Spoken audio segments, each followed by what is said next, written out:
Thank you very much. It's actually a huge responsibility coming after such a gorgeous words. I don't have even words to express everything that was mentioned about me. But it's actually not about me at all. Everything that we are discussing here is really an important matter for our region, for the Algarve. And I'm extremely pleased to have in this room not only researchers and faculty from our university, but also entrepreneurs, some of those entrepreneurs that came from the university, and also big companies. And at the same time, potential investors. So bringing all of these pieces here at the Algarve is something huge. And the Algarve Tech Hub is making this happen. And I think we should all be happy for having such a brilliant teams put all together in one room. So, actually, we are starting to discuss a little bit about what is being done in terms of connecting the research and development that is being carried out at University of Algarve, and what are we actually doing and putting in place in order to incentivize not only the entrepreneurs of our region, but also the entrepreneurs all over the world.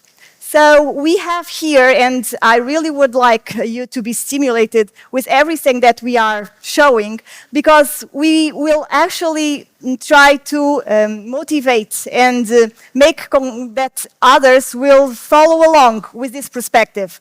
We also have in this room some students that are maybe for the first time getting the necessary inputs to move forward everything that we will try to stimulate in our region, a region blessed by the sun, the sea, the sand, but also a region blessed by innovative solutions. We will take good care of those innovative solutions, of those ideas that are really growing and that we really want to put in place, and we want to help them grow and go into the market. So that is why we strategically involved not only public entities, but also private entities. So we have here the necessary ingredients to make work that triple helix, that quadruple helix that everyone talks about it in innovation. So we have here European Commission, we have here the European Patent Office, we have here our government and regional government leaders, we have here the National Agency for Innovation, and we have here the critical mass, our entrepreneurs, our faculties, our researchers, that sometimes they don't even know that they are going to be entrepreneurs, but that will happen at some point if you really work hard, and we have a very strong example to share with you today. And we look forward to stimulate and to valorize, to promote technology transfer, to promote technology commercialization, and also to create a route that will start in the Algarve and will go across Europe in order to incentivize new companies, new spin-offs, new startups. And please, if you are a founder, if you are also an investor, pay attention. Pay attention, because here is the start of all your summit. The summit starts here, where R&D is going to be presented to you, and it's going to move forward on the next days.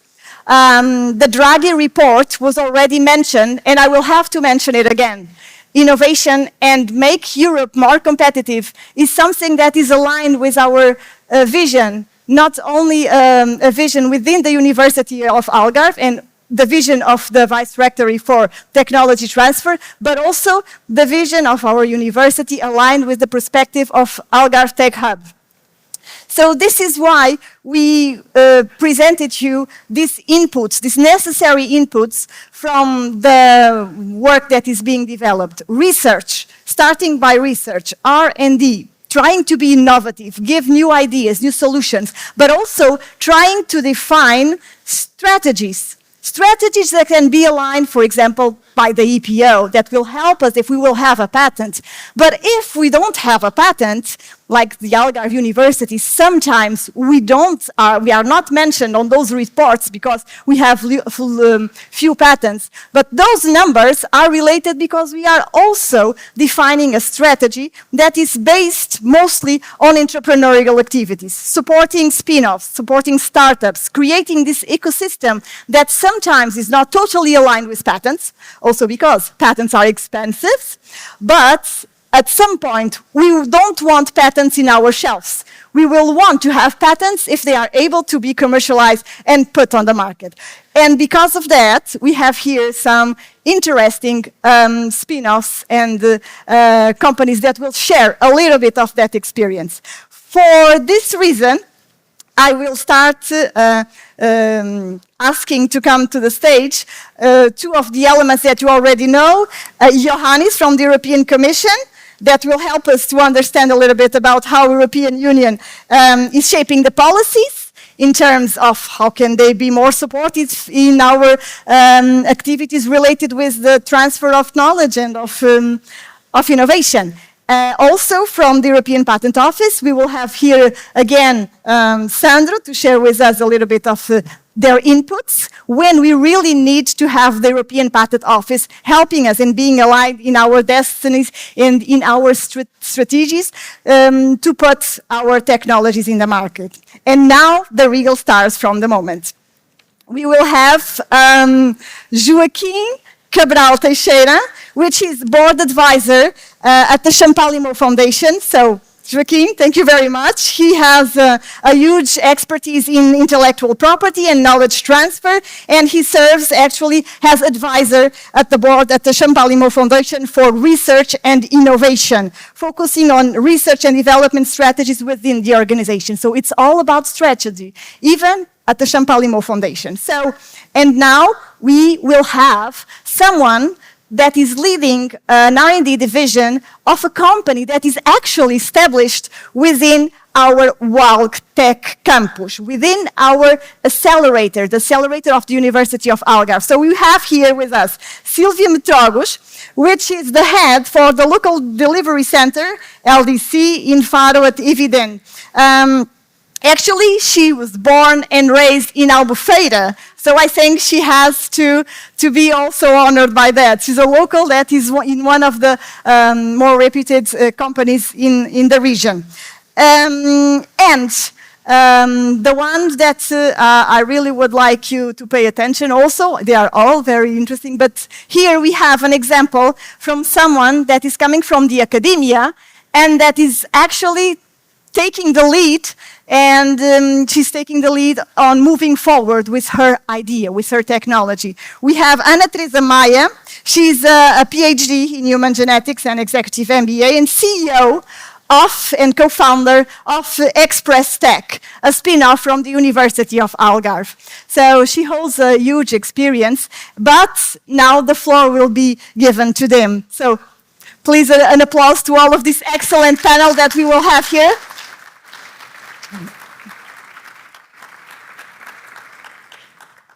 And actually, we will have the possibility to discuss and to do a brainstorming in terms of how important is the research that is being developed in the Algarve. And more important, research and development are being carried out in this beautiful and touristic region. So let's pay attention to that. I will start this first round of questions by asking to Ana-Teresa, Sílvia, and to Joaquim to do a brief overview, even of their positions, and also a brief overview of their companies. And also, I would like you to emphasize how important is the involvement of your entities within the innovation, research, and development program. So, please, Ana-Teresa. Thank you. Oh, good afternoon, everyone, and thank you for the invitation to be here. Thank you, Sofia, for the amazing introduction. Like, no pressure, right? And being like the flag bearer of the university transfer technology. So, as Sofia said, we have a biotech spin-off. We are a biotech spin-off of the University of Algarve. It was founded by two women, PhDs, inventors and moms, who decided that it was time after we have altogether 35 years of combined experience in cancer research. And we decided that this was the time now to actually take our knowledge to the patient, which has been our mission from the beginning. And the university, and being inside the university, and being inside a research center, we are part of a research center that is also at the University of Algarve. It's called Rise Health. It's the largest center for clinical and translational research in Portugal. It was hugely important to give us the strength and the stamina to take on this huge challenge, which is to found a company and take off, if possible. Sofia was one of the main people in our trajectory. João Rodrigues and Hugo Barros, who you will know tomorrow, and everyone at CRIA were hugely important to make us see how important it was right from the beginning, that the interesting things that we were talking about in the corridors of the university, maybe we should shush a bit about them and not publish yet, because if we wanted to patent them, as we just heard, we should be careful. This was something we were not aware of, and so at the University of Algarve, this was one of my biggest learnings was, if it's something that can be translational and commercialized, take care to how you talk about it and how you publicize your science. And then both the vice dean here and the head of CRIA were hugely important to bring us home, bring us to the incubator, and give us all of the initial push, financial and also infrastructure around us to take off. I guess this is, for introduction, is long enough. No? Hi, Thank you, everyone. I'm Sílvia Metrogos, and as Sofia said, I'm born and raised in Albufeira, so this is an honor for me to be here in my hometown, where I came back from my study years and my beginning of my professional years. I came back to Algarve to work in the region with ATH, Eviden, because now we are called Eviden. We belong to ATH Group. So thank you very much, Sofia. Thank you very much, Universidade do Algarve and Algarve Evolution, for this invitation, first of all. ATH is ATH, Eviden, and this is why I keep calling ATH, because we belong to ATH Group. You may recall from the last Olympic Games, our brand in the billboards, marketing billboards from the Olympics. We are the IT partner for the Olympics in the Paralympics Games, okay? And also for the UEFA. And may you recall the ATH logo. So we are present in 47 countries. We are a multinational, a French multinational. And in Portugal, we are present in Lisbon. That is our main office. And we are since 2019 in Algarve as well. Okay, so here we have our local delivery center, where we have nearshore capacity to international projects and also to national projects. Right now, we are about 170 people in our center in Faro. And I have the responsibility to conduct the R&D department. So far, since 2019, we have already 10 applications made under our R&D department. So it all began with investigation and a little development. Of course, it's unfunding, so we need help from ANI, for example. So thank you. So we apply every year with our projects. Then that can become a market product or not. Okay. First of all, our R&D department began to a necessity to fulfill internal needs. Okay, we have 2 applications that we develop in Faro, used in Portugal and Spain for hundreds of people, and we are trying to ship it to elsewhere. So in R&D terms, that's what we do, and thank you for this invitation. Thank you. Thank you very much, Sílvia. And Joaquim. Thank you. Thank you for the invitation. It's a pleasure to be here. I first wanted to apologize in case you came to listen to that young man speak. As you can tell by my white beard, that's not me. That's someone else. I work as an advisor to the president and vice president of the foundation on matters related to research and innovation. I've been with the foundation since 2016 and working indirectly or in some capacity with the foundation since 2012. So I'm one of the oldest people in the house. I know it quite well, and I've watched it grow. The foundation is a private nonprofit charitable research organization dedicated to knowledge and to care. Our research department is divided into three main areas: a basic research department dedicated to systems neuroscience, understanding how molecules and neurons operate, all the way to how brains communicate, which is what we're doing here. And then we have a department focused on a more translational approach to cancer, to understanding the physiology of cancer. And then a third, more recent research program dedicated to experimental clinical research. We also have activities, extramural programs in eye research and treatment. We support the extramural program in Coimbra, in Manaus, and in India. The Prasad Eye Institute has performed, not just with our help, but with the help of many others, has performed to date over 70,000 cornea transplants and is serving more than 34 million people in India. This is a remarkable feat, and we're very proud to be a part of that journey, because that's a journey that we started early on after 2004 when we first saw the foundation erect. And so one of the first things we did was to create the Vision Award, the €1 million Vision Award that supports the understanding, the prevention, and the treatment of eye-related diseases, including preventable or curable blindness that can be related to problems with nutrition or pathogens. And we're very proud of that journey.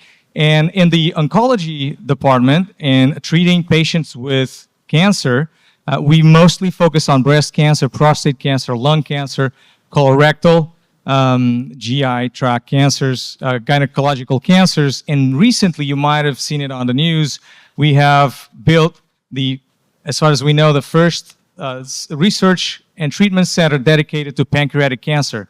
Now, why pancreatic cancer? Pancreatic cancer is one of the most lethal cancers in the world. It represents about 3% of the incidence of cancers worldwide. It's by 2030, it's probably going to be the second cause of death.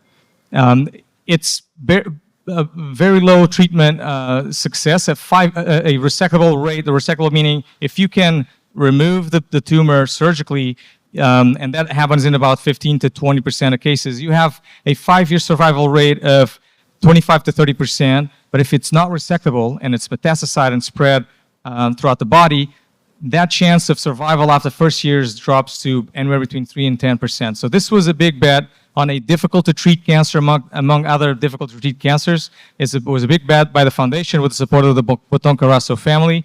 And so to come back to your question, research is our core. It's a fundamental aspect of our activity, and what we do with these strong competitive research programs is to try to channel all this knowledge over the long term into ways that we can provide our patients and patients worldwide with solutions to their health issues. And with that, I'll end here. So thank you very much. So we can actually summarize everything that was said. And we have here two big institutions that actually take their bet in research and development, and actually that move forward aligned with that. And then we have a brave spin-off, a spin-off that is located in the Algarve. And now comes the question for European Commission and also for the European Patent Office. One of the reasons that is linked with the if I may say, the short number of patents that we have identified in our region is also linked with the entrepreneurial activity that is being more stimulated than the patenting.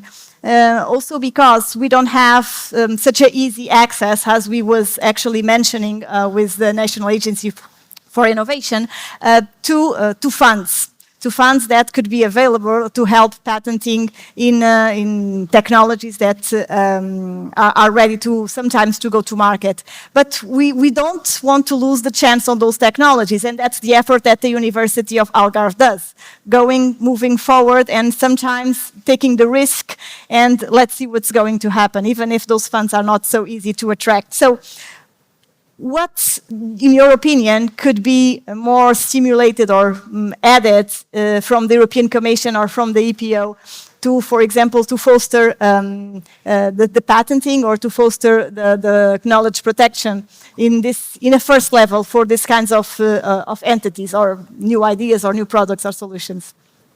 Can start. Oh. Ioannis, yes, please. Thank you.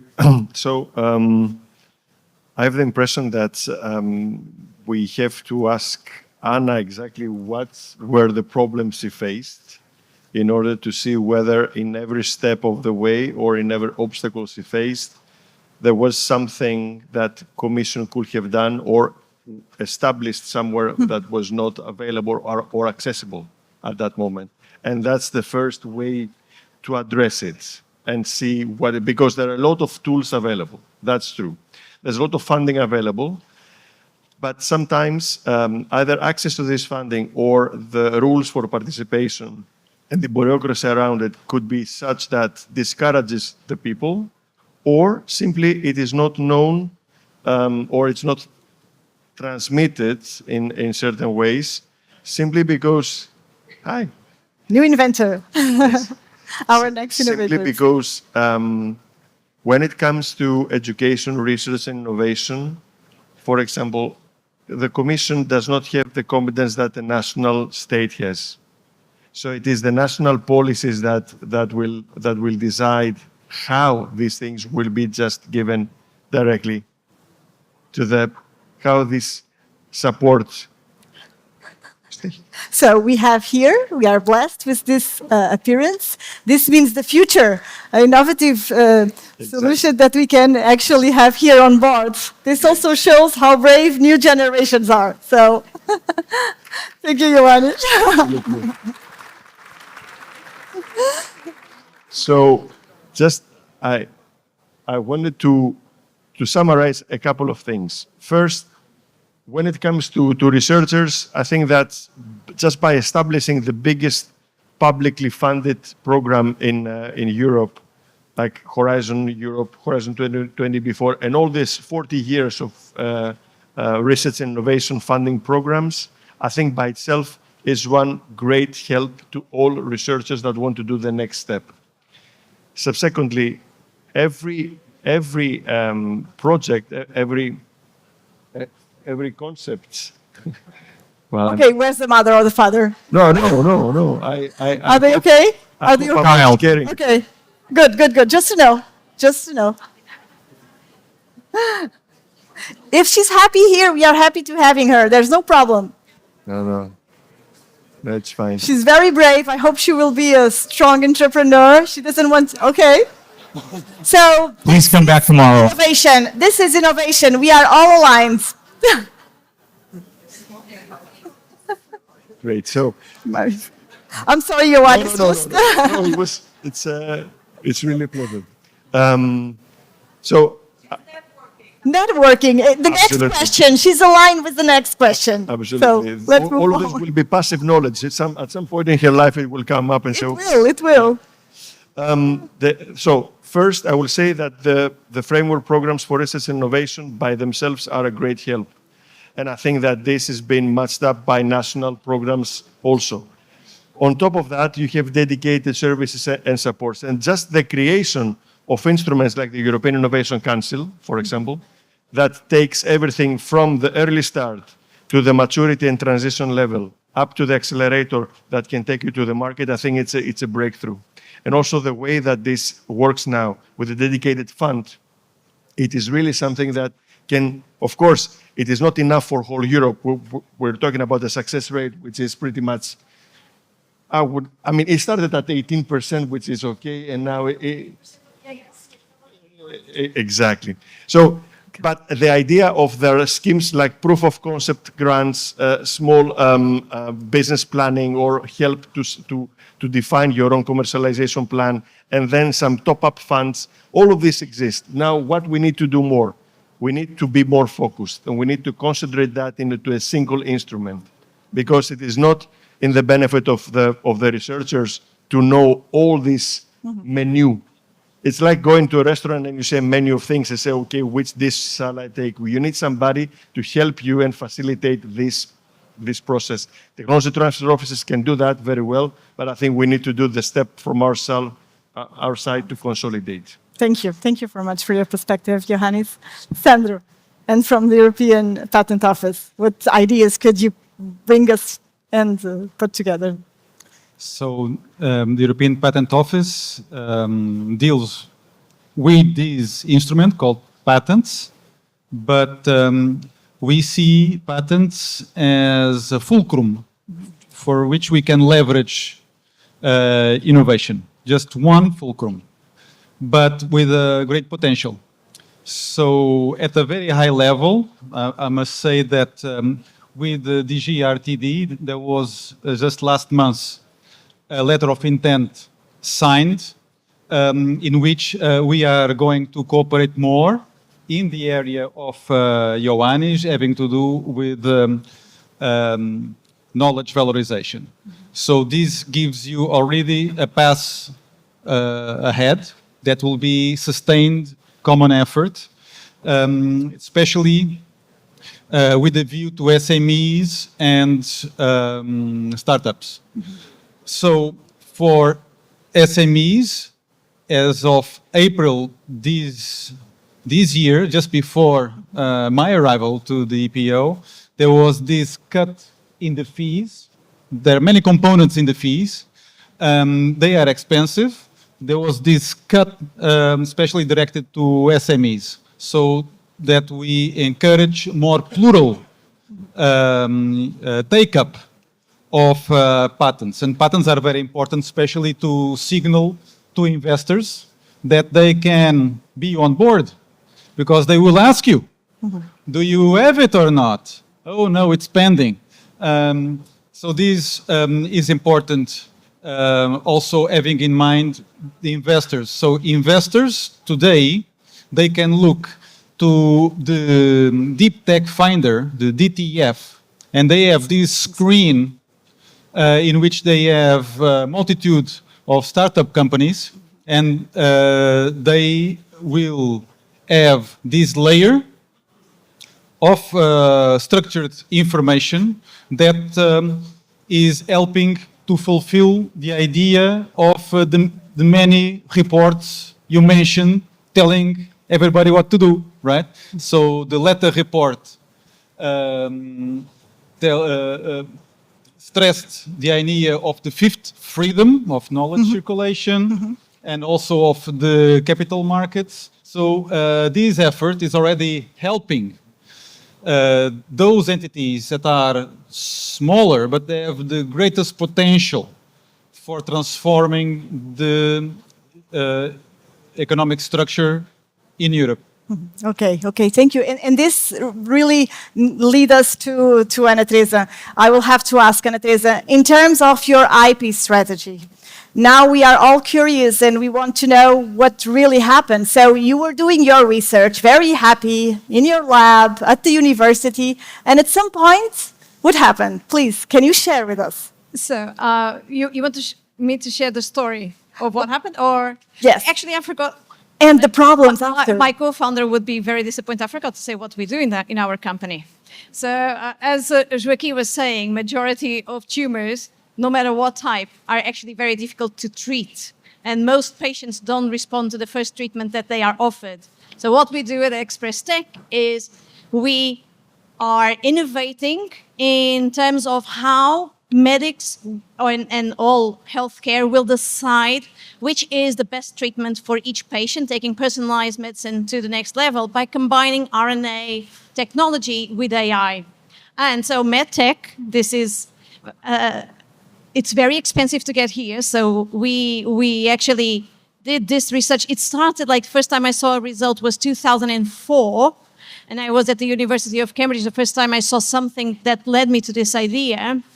And I think in 2018, I gave a talk at the university, and Sofia was in the audience. She came to me and said, "Professora, have you thought about patenting this?" And I was like, for God's sake, of course not. I'm a scientist. I'm not in this for the money. I'm in this, for the knowledge, for the passion, for the passion. It all starts with passion. Minds, that's how we are brought up. If you're a scientist, you never think about money. But the thing is, for me to take my knowledge to the patient, which is actually my biggest drive, is to help patients, then I need to make something that can reach the hospital. So it needs to be sold because, to be made, it costs money. So I need to sell it, and to keep on innovating, I need to sell it with a profit so that I can support the R&D in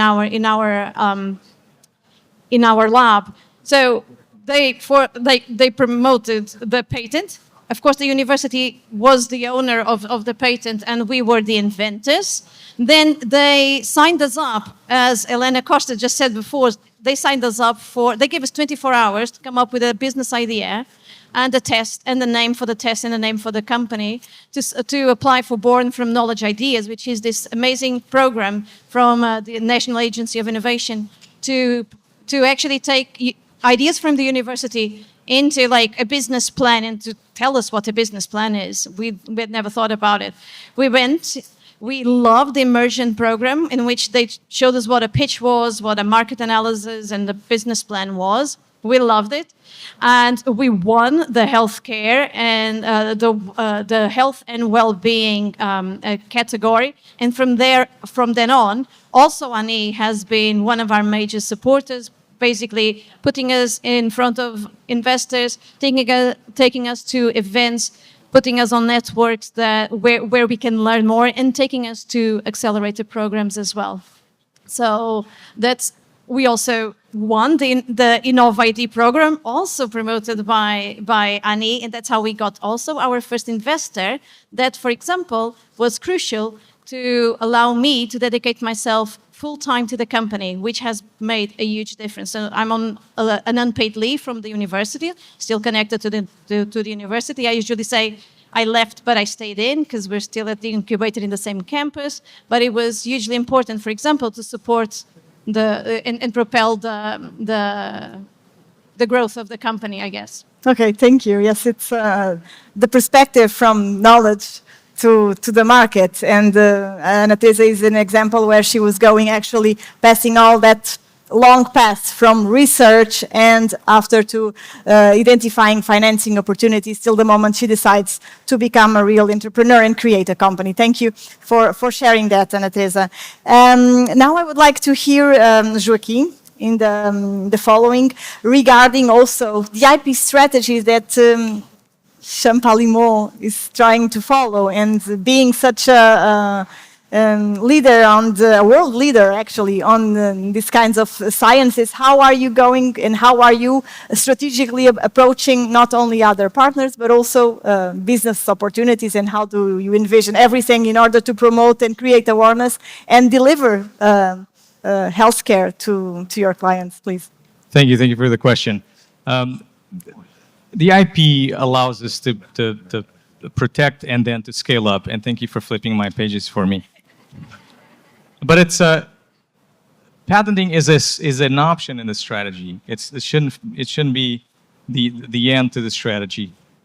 What we envision doing is that we continue to support highly competitive research programs to which will allow time and funding and support, together with the right people, infrastructure, equipment, so that later down the line, those opportunities to select the best option in the strategy, those opportunities can arise. We see IP as a chance, an opportunity to control the markets. And by controlling the markets, we can guarantee or make sure that there's access to cutting-edge technology and healthcare at affordable prices. We are fortunate to be a nonprofit organization. We are not driven by profit. We don't distribute profits by shareholders. We can afford to have low return on investments and very long break-even points. And so what the IP allows us is to determine the price point And so with that, we determine the affordability of the treatments and the technologies. To give you a concrete example, tumor-infiltrating lymphocyte therapies right now are marketed, and understandably so, because the price model is so complex, but understandably so, are marketed in the United States at $500,000 a treatment. The simple technology of removing tumor-infiltrating lymphocytes from tumors, growing them up in the lab, and then reinfusing the patient, this one infusion will cost $500,000. In order to not to infringe upon the patents that are established to grow and expand the TIL, we decided to complement our own IP developed in-house with licensing technologies and acquiring an IP portfolio that will allow us that freedom to operate. This is part of our IP strategy, that we can place that IP at the service of others and, for instance, establish fair agreements so that companies that want to take it onto the next stage can make a profit while we guarantee that there's equitable and fair access to these treatments in countries where otherwise it would be impossible to reach those treatments for patients. So this combination between our research, channeling and having the directives, but also allowing the creativity and the freedom of our researchers to explore, sustaining that high-risk research on the long term, making sure that our researchers continue to have funding. It might not be very much, but they continue to have funding, irrespective of how many years it takes them to achieve their research goals. And then ultimately making sure that we have the right support systems to be able to make the exploitation strategy fit within our mission, and then also allow others, through dissemination of knowledge and transferring of the technologies, allow others to also exploit and make it accessible to others. Okay, so very nice. And are you available for licensing opportunities from others? Do you develop? We are very much open, and we can share our IP portfolio. Our IP portfolio is vast, and because we only have the resources to exploit solid tumors in several cases in certain areas in neuroscience, that means that we have technology that could be used by others, and we are very much willing, especially with organizations which have the same legal nature or mission similar to ours. We're very open to exploring possibilities of coming to agreements so that we can advance more lines of research development, preclinical, clinical research in parallel, and not just in a slower, more staggered way. Okay, thank you very much for these insights, especially in the health area. And now moving forward to the ICT, and I would like to hear from Sílvia. So in terms and considering the areas that you are working, advanced computing, digital security, cloud solutions, generative artificial intelligence, are you able to share some insights regarding the opportunities that these technologies offer for your company, for the company, and for the R&D department that you represent within Eviden, please? Yeah, sure. It's working? Yeah. Yeah. First of all, I should have said before, in Portugal, we do software development, we have cloud services, we have DevOps, we have digital assurance, RPA, we also do development in low code. Actually here today, we have one of the heads of the commercial team for OutSystems in Portugal, okay, for our company. So if someone has some question, we have the man here today. And that's what we do in Portugal, okay? So we were saying about alliances and partnerships. So we do, globally, we have partnerships, for example, for the hyperscalers that boosts our offer for our clients, okay? So we take advantage of their knowledge, of course. We are an integrators, okay? So we are not an hyperscaler, right? And then locally, we try to have local partnerships, such as with Universidade do Algarve. We try to be very close to them. Right now, we have 2 internships in GenAI with a course in Paña. Okay, and to boost our knowledge in the house in this fast-paced market, we have competence centers. In Faro, we have the GenAI Competence Center that always touches with R&D. It's hand in hand. And we are boosting this competence center in Faro to deliver GenAI to our clients nationally and internationally. Okay, so from Faro, we are trying to boost this to the world. Okay, so I guess I. Yes, you touched base with what we were actually trying to identify, specifically in terms of opportunities. And how are you linking with the university? What are you benefiting from linking with the university? Being established in the WildTech campus, for example, in our University of Algarve Accelerator, how is that going and how is the experience for a big company, right? Yeah, for us it's very important, the relationship and to be close to the university. All the students know that we are located in Tech Campus. So when we are talking about recruitment, we are one of the main companies that the students of informatic engineer knows they will send CVs to. So that is, of course, one of the visible goals of being there, but not only. We being there, it's important to, for example, GenAI, to be able to show to João or to the medicine center some prototypes that we are developing in GenAI that can be used in their area. It's not our area, but we can adapt to their area. So that's the magic about IT. It's this adaptability and scalability to be in so many areas. And of course, it's great to be inside the tech company. Okay. Thank you very much for this input. And coming here to the public entities, more to the European Patent Office, I would like to hear a little bit about, we are talking about a company that is from ICT.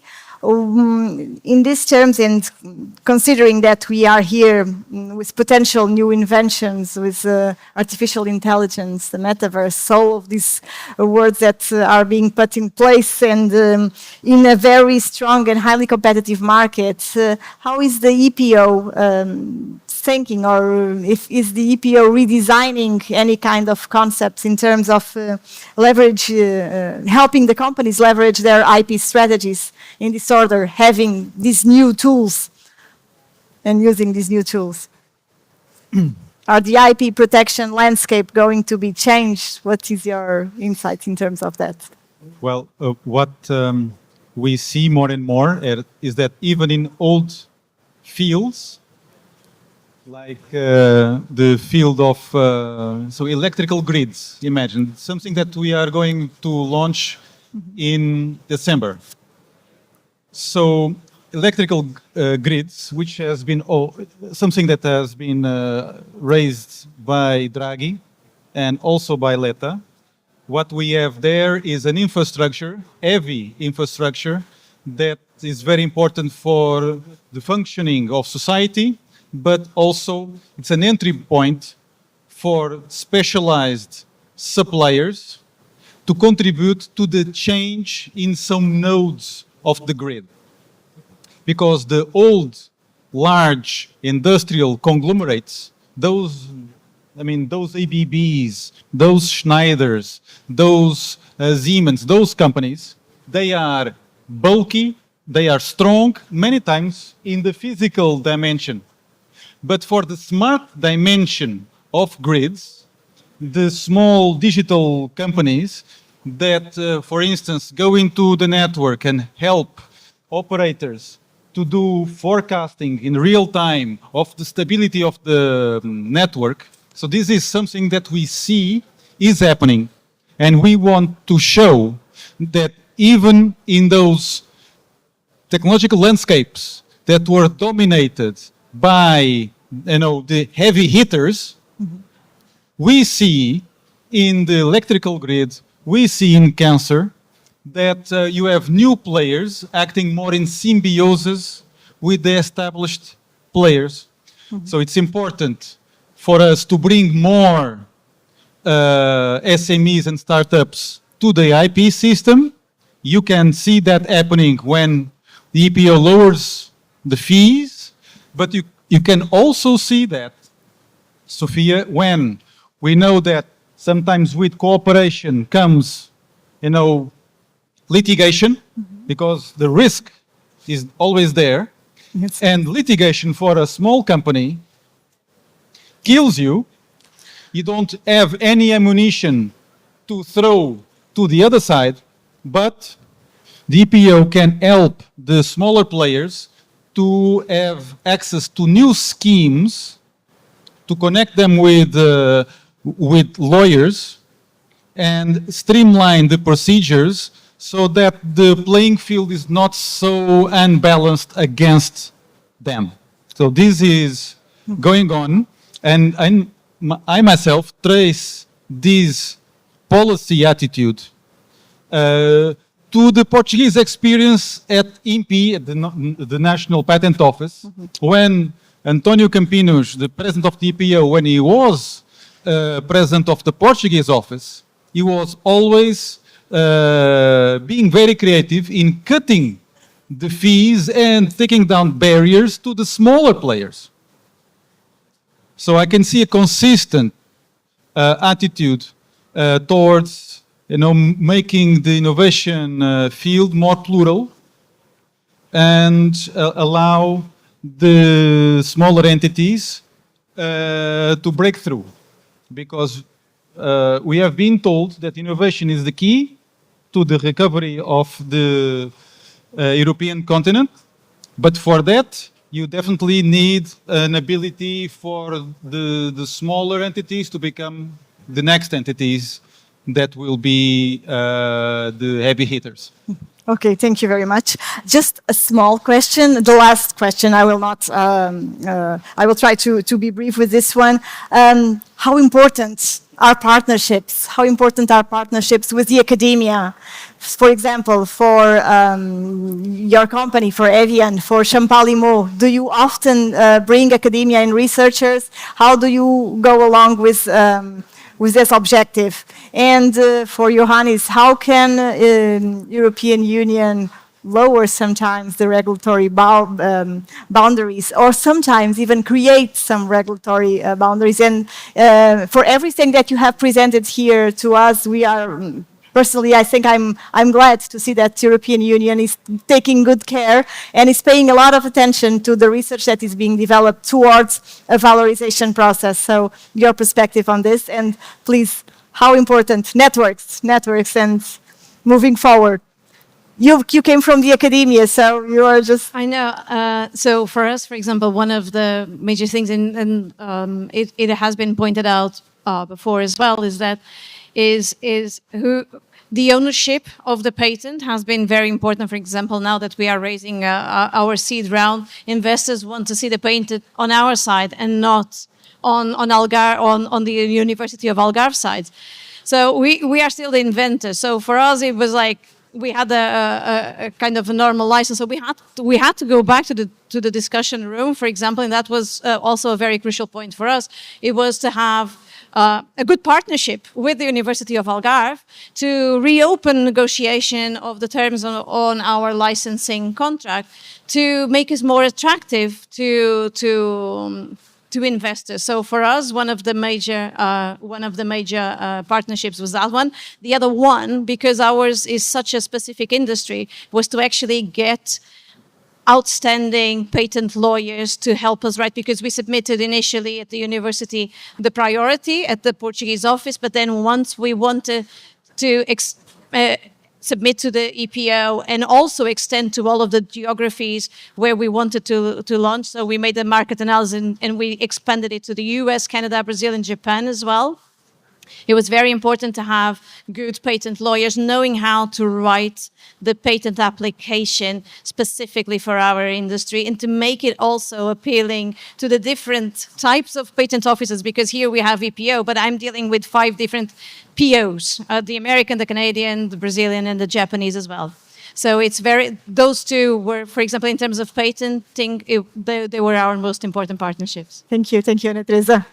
Sílvia, please, your thoughts. So in our case, we take advantage of being a multinational. So we have global partnerships. As I said before, for example, the hyperscalers on cloud, AWS, Microsoft, Google. Okay, so we take advantage of this to be able to position ourselves in the market. Okay, so those big names always help us to put ourselves in the market. For instance, in low code, that is another activity that we have. We have a global partnership with OutSystems, that is a Portuguese company. That is in Silicon Valley. So, and for another example that we don't have it here in Portugal, SAP, for example, Eviden doesn't have it here, but we have a partnership in Salesforce, and we do have activities in Salesforce. So for us, that we are multinational, it's different than a smaller company. Of course, we take advantage of all the other evidence that we have. For instance, I'm not talking about patents because we have a department that takes care of all of that processes. So it's not even in Portugal. So no, Different scale. I don't have that knowledge at all. Okay, but also Eviden as a global company has 2,000 patents. Okay, I just don't. I was trying to remember the correct number, but 2,000 patents, or a little bit over 2,000 patents. But yeah, and also of course local institutions. We have a partnership with some universities in Lisbon. So we have some projects in R&D, not also with Universidade do Algarve, but also in Lisbon as well. And for instance, we have a close relationship with Spain, and we have partnerships with all of the local delivery centers in Spain from Eviden. So our R&D projects have partnerships with, for instance, Seville. I have a project that I have 2 colleagues from Spain, for instance. Thank you very much. And Joaquim from Champalimaud Insight. Partnerships are a fundamental part of what we do in our strategy. We're in Portugal, a small country in the periphery of Europe. We're only 10 million people. We do already a lot with what we have, but we can't have everything. We can't treat all the patients. We don't have all the resources, all the equipment. We don't have all the brains, all the expertise. So we have to collaborate, because the collaboration allows us to scale innovation globally. It allows us to be more competitive in terms of grant applications, of funding. It allows us to do more and attract more talent and retain that talent. It allows to extend our global reach and impact of what we do. It allows us to access more data, to incorporate new technologies and new platforms and new treatments, to be early adopters and to be at the forefront of that research that is impactful, and allows us to avoid redundancy and obsolescence. So to keep it very short, and to paraphrase Sandro in his previous intervention, partnerships and collaborations will allow us to continue punching above our weight, plus do it together, because this is what it is all about, working together, so that together our leverage is much stronger. Thank you, Joaquim. It's fine. Yeah, okay, fine. So when it comes to partnerships, I think that Commission has pretty much put that on the map. I think it is fundamental for the Commission and all the programs that we fund for research and innovation, that all of the almost all, because we do have also single beneficiary grants and projects, but most of them are collaborative. and the collaboration is in the heart of the program. So we also have dedicated partnerships with the industry, specific domains, and we move forward together with the industry and with the society and the member states. So it is by practice that Commission shows how important is the collaboration. When it comes to our level, we try to put forward a new way of seeing this industry-academia collaboration. And I think that it was a bit single way. We always thought that the needs of the researchers, and somehow we didn't see the needs of the industry. Industry is moving much faster, wants solutions maybe not in 3 years' time, which is normal time for a research project, but maybe 3 months or 6 months, something to be delivered. So you really need to find the common language and the common ground in between these two. And I think that now we're moving forward. We have recognized that. There's numerous reports about what we need to do. And the challenges I mentioned this afternoon was, I think, at the core of it. We need people to be able to mediate. And I have the impression that, yes, I mean, we cannot do everything alone, but we really need to develop this new generation of intermediaries, of people that are allowed to facilitate all these interactions. Because, okay, Commission just says you should do that, but then it has to be done in practice. And Commission will be there to contribute that with funding and support. But the right people need to be at the right place. And I think that always there is a good idea that we really need to strengthen these intermediaries and the facilitators part. And it is always nice to have new people coming into that game, into the interplay between industry and academia, market and academia, and also involve the local society. Thank you. Thank you very much. And Sandro, please, your insights and your Just thoughts about a couple of remarks regarding cooperation, networking. So, number one, when the European Patent Office decided to go more into the world, 1 year ago when the observatory was inaugurated, these efforts started with a public consultation, open public consultation throughout the continent, to have commentaries, inputs from every sector, including the public sector, about what the observatory should do. And this is a good way to start. Start with the public voice, the voice of the people. So this was the way it started. The way it progressed was, so the university study, I presented a few aspects.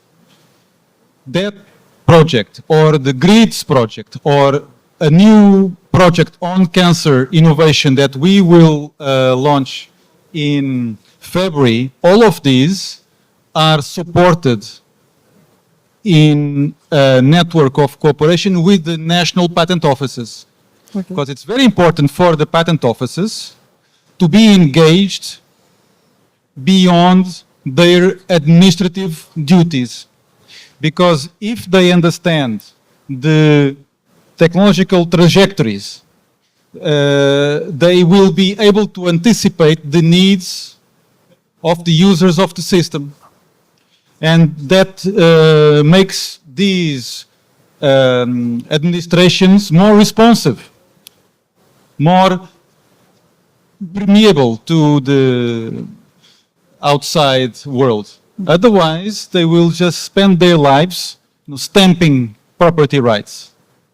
But it's possible to do much more, so that each of these national patent offices can also become a dynamic actor in their national innovation system.